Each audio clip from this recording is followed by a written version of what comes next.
Two protesters shot, and the driver of the vehicle that ran through their group has not been charged. In this video, we're going to review that situation and talk about how you are responsible for everything your bullet touches.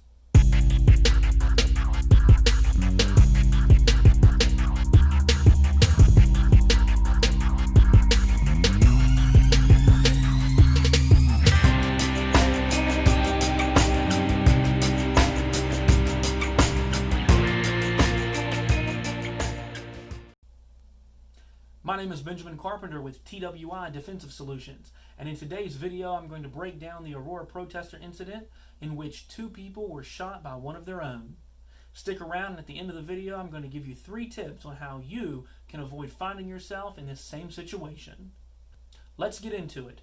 At the end of July in Aurora, Colorado, there were some protests happening in wake of recent events across the country. These protests were calling for some police reform.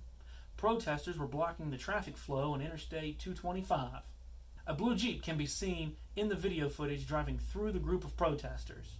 A protester by the name of Samuel Young fired his firearm at the Jeep. The Jeep can be seen driving with a flat tire, and protesters can be seen scrambling to get out of the way. Let's talk about the facts that we have access to. Protesters were blocking a highway or interstate. A Jeep can be seen driving through the group of protesters. Gunshots can be heard.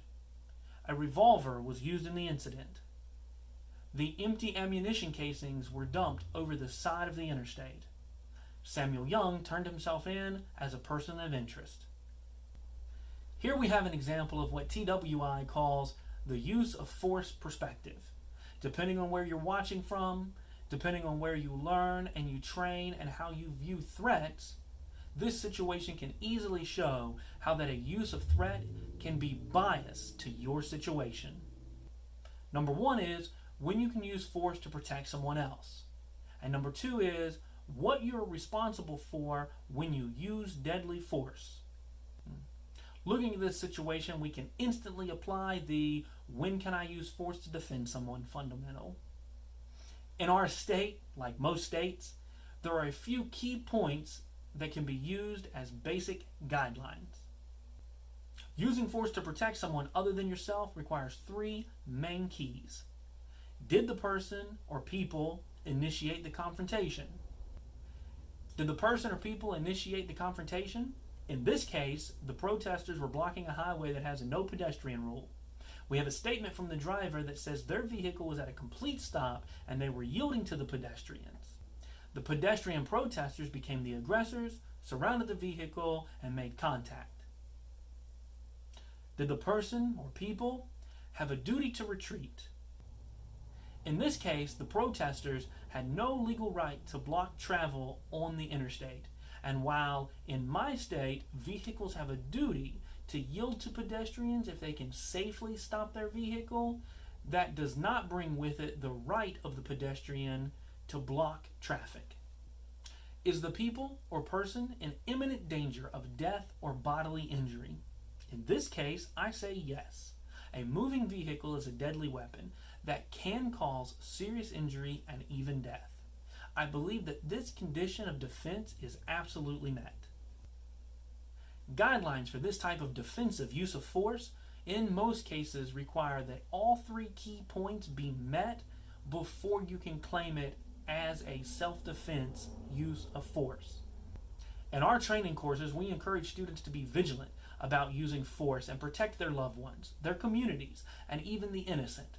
However, we also feel that it comes with a duty not to be a hero. Let me know in the comments below if you think that the armed protester met the key points for using force to protect the protesters that were in the path of the vehicle. And if you like this breakdown, hit the like button and subscribe to our channel. Unfortunately, the armed protesters' rounds struck other protesters. So let's break down what this means. In the event of a justified use of force, you are typically only protected from criminal liability against the person who was deemed a threat. In this situation, that would be the driver of the Jeep. What this also means is that you are responsible for all the damage outside of the damage done to the person operating the Jeep, or the threat. In our training course, we go through this in detail, and we make sure that you understand that you are responsible for everything your bullet touches. In this example, Mr. Young is responsible for the injuries to the protesters, as the protesters were not his intended target, nor were they a threat. It has been speculated that one of his rounds may have caused the Jeep's tire to become flat, and if this use of force is not ruled as justified, he may be responsible for that damage as well. But if he does not meet the criteria for using deadly force in the first place, he may be responsible for the endangerment of everyone on the interstate during the incident. This could mean a list of charges that have not yet been filed. Currently, he is facing attempted murder and various assault charges with a deadly weapon. What does this mean for the future? What can happen in the future? We are all aware that he had no intent to injure the protesters, which is why those charges are simply assault. We can assume that the attempted murder charges are because he did not meet the criteria for using deadly force when he opened fire on the Jeep. The media is leaving out a very important part of this equation, and that is civil liability. Mr. Young could be sued by the very people he thought he was protecting. Medical bills and therapy, I am sure, will come knocking on his door. But what about the trauma for the other protesters on the interstate that day? Will those protesters seek compensation from Mr. Young for their trauma after watching those events unfold? This is a very real situation.